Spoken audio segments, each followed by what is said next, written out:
Hello everyone. In this video, we are going to discuss about Himachal Pradesh Higher Judicial Services exam. So first of all, we will discuss about the exam pattern, how the vacancies are filled, and then we will discuss about the syllabus. So kindly watch this video till the end. तो पहले मैं आपको vacancies कैसे fill होती हैं उसके बारे में बता रहा हूँ. लाइक अगर आपके पास 10 वैकेंसीज हैं तो उन वैकेंसीज में से 65% जो होगा वो थ्रू प्रमोशन भरा जाएगा. 10% उस वैकेंसी का जो है सीनियर सिविल जजेस जो ऑलरेडी वर्किंग हैं उनके एग्जाम कंडक्ट करके उनके लिए रिजर्व रहता है. और 25% जो है ये डायरेक्ट रिक्रूटमेंट एग्जाम कंडक्ट किया जाता है. डायरेक्ट रिक्रूटमेंट एग्जाम कंडक्ट करने के लिए the advocates must be more than the age of 35 and less than the age of 45 years, plus there should be a 7 years experience practice must be there. Further, now we will discuss that when the notification come, HP high court के rules बनाए गए हैं 2004 के, उसके accordingly dates are already fix कि कब notification आएगा और कब एग्जाम होगा. तो मैं आपको अभी बता रहा हूं.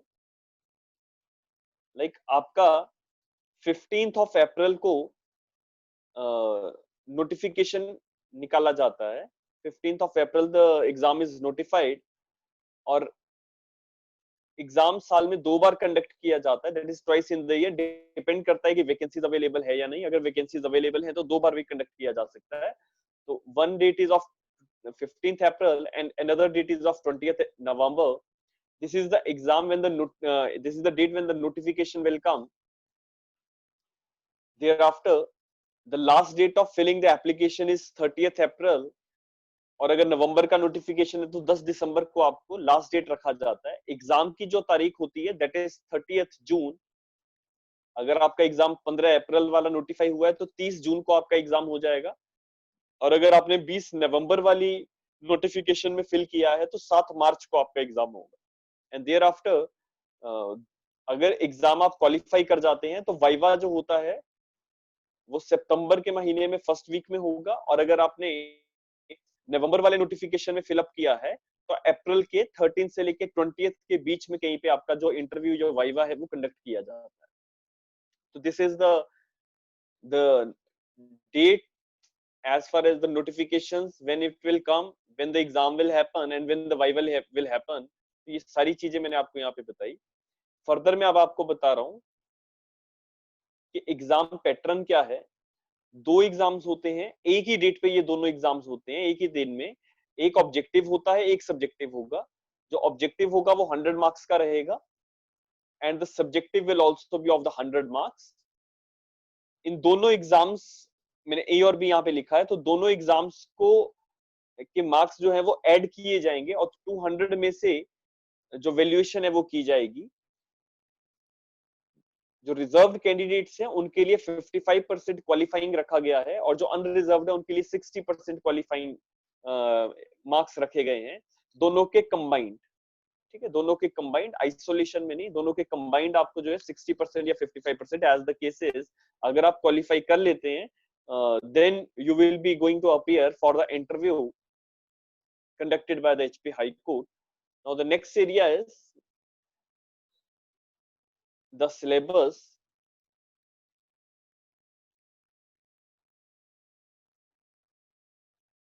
तो अब हम यहाँ पे सिलेबस डिस्कस कर रहे हैं कि एचपी हायर जुडिशियल सर्विसेज का सिलेबस और एग्जाम पैटर्न कैसा रहता है.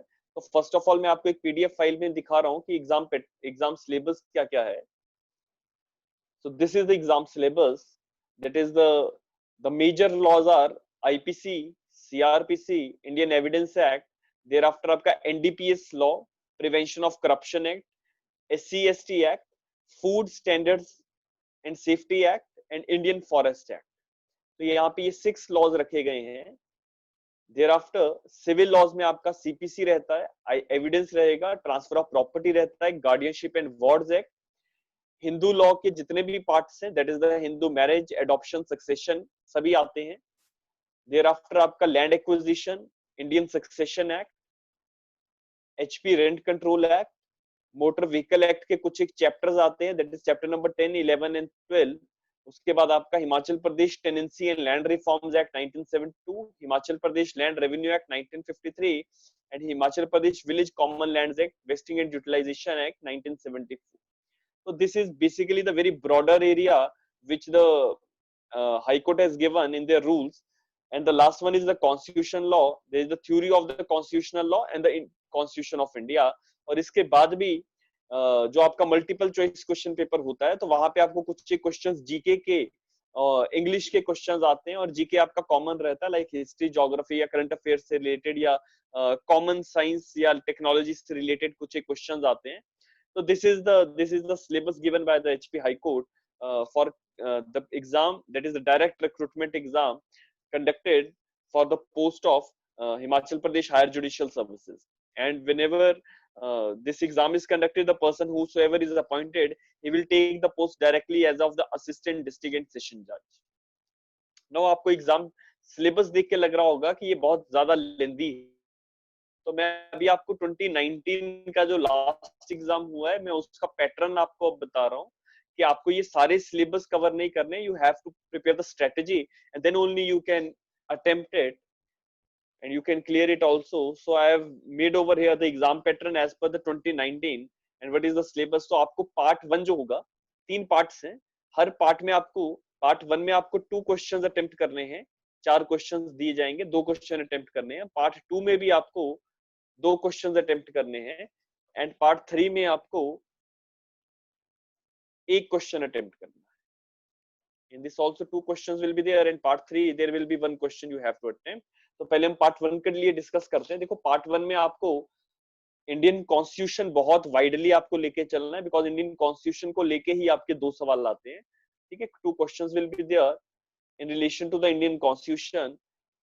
थ्योरी पूछी जाती है, फिलोसफी पूछी जाती है और कभी कभी आपके फंडामेंटल राइट्स या directive principles of state policy और you can say the writs etcetera और you can say the basic structure doctrine. तो ऐसे क्वेश्चंस जो हैं वो कॉन्स्टिट्यूशन में आपको पूछे जाएंगे. सेकेंडली आपको जो डॉक्ट्राइन्स हैं, जैसे doctrine of pith and substance है अगर या डॉक्ट्राइन ऑफ एक्लिप्स है, तो ऐसी बहुत सारी डॉक्ट्राइन्स जो कॉन्स्टिट्यूशन में रखी गई हैं वो डॉक्ट्राइन्स पूछी जा सकती हैं. Basically the philosophy of the constitution and the internal core area of the constitution is duly asked. और आपको constitution बहुत widely prepare करना है because interview में यहीं से आपको सवाल पूछे जाते हैं. Secondly, जो बाकी के आपके 2 questions बचते हैं तो वो combined area 2019 के exam pattern के accordingly CPC और हिंदू लॉ से combined questions पूछे जा रहे हैं. Like अगर आपको एक question है तो उसमें 2, 3, 4 parts बनाए गए हैं. कुछ एक में हिंदू लॉ के क्वेश्चंस है, कुछ एक में सीपीसी के क्वेश्चंस है. This is the exam pattern in relation to part 1 of the exam. Next one we are going for the part 2 जिसमें आपके बहुत सारे वाइडर एरियाज को लेके चलेंगे हम. यहाँ से भी आपको 4-5 सवाल बन के आते हैं जिसमें से आपको सब पार्ट्स में बहुत सारे क्वेश्चंस मिलेंगे. तो उसमें से हिंदू लॉ आपका एक इंपॉर्टेंट है, code of civil procedure important है, transfer of property act is very very important, then Indian evidence act, CrPC and IPC. तो आप एग्जाम को के अकॉर्डिंगली अपनी स्ट्रेटेजी प्रिपेयर कर सकते हैं कि आपको कितने सब्जेक्ट्स जो हैं जो कवर करने हैं. हमारी क्लासेस में हम लोग बताते हैं कि how many subjects are to be covered so that you can clear the exam with the easy way. सारे के सारे सिलेबस, मैंने अभी आपको सिलेबस बताया जो विट इज वेरी लेंथी, तो वो सारा सिलेबस कवर करने की आवश्यकता नहीं होती है. You have to make your strategies जिन सब्जेक्ट्स के ऊपर आपका कमांड बहुत अच्छा है और उसके साथ कुछ एक दूसरे सब्जेक्ट आपको मैनेज करना है बिकॉज सब पार्ट्स में क्वेश्चन पूछे जाते हैं. सब पार्ट्स मींस कि लाइक अगर आपको एक क्वेश्चन बनाया गया क्वेश्चन नंबर 1 तो ए बी सी डी, तो there will be 1 question from Hindu law, there can be 1 question from transfer of property act, there can be 1 question from IPC also. तो इस तरह से जो है एग्जाम कंडक्ट किया जाता है ताकि बहुत सारे लॉज को कवर किया जा सके. लेकिन जो मैंने आपको जो सिलेबस है उसमें से बहुत सारी चीजें सेग्रीगेट करके बताया है, उसमें से बहुत सारी चीजें कम करके बताया कि आप अगर इतने सब्जेक्ट्स कर लेते हैं, that is Hindu law, CPC, transfer of property act, evidence, CrPC and IPC, तो आप पार्ट 2 में बहुत इजीली जो है अपने पूरे एग्जाम को अटेम्प्ट कर सकते हैं. And the last part is part number 3. 2019 के एग्जाम से पहले पार्ट 3 में कॉन्स्टिट्यूशन का क्वेश्चन आता था, लेकिन अब जो 2019 में एग्जाम हुआ है वहां पे पार्ट 3 में एक आपको मैं आपको पार्ट 3 के लिए बता देता हूँ. पार्ट 3 में आपको एक एस्से का क्वेश्चन आता है और एक ट्रांसलेशन का। एस्से के ऑप्शन में आपको 4 ऑप्शंस होंगे, जिसमें से आपको 2 टॉपिक्स पे एस्से बनाने हैं, ठीक है। 2 topics will be attempted by you for completing your exam. और अगर आप ट्रांसलेशन कर रहे हैं तो एक हिंदी और एक इंग्लिश का ट्रांसलेशन होगा 10-10 मार्क्स का, ठीक है। तो अगर 2 एस्से करने हैं 4 में से, 10-10 मार्क्स का एक एस्से है तो 20 मार्क्स हो गए। एंड सिमिलरली ट्रांसलेशंस भी 2 हैं तो 10-10 मार्क्स ईच ट्रांसलेशन, 20 मार्क्स का। So this is all about the syllabus and the exam pattern of Himachal Pradesh Higher Judicial Services exam. If you like this video, you kindly subscribe our channel and kindly share it with all your friends. Thank you so much.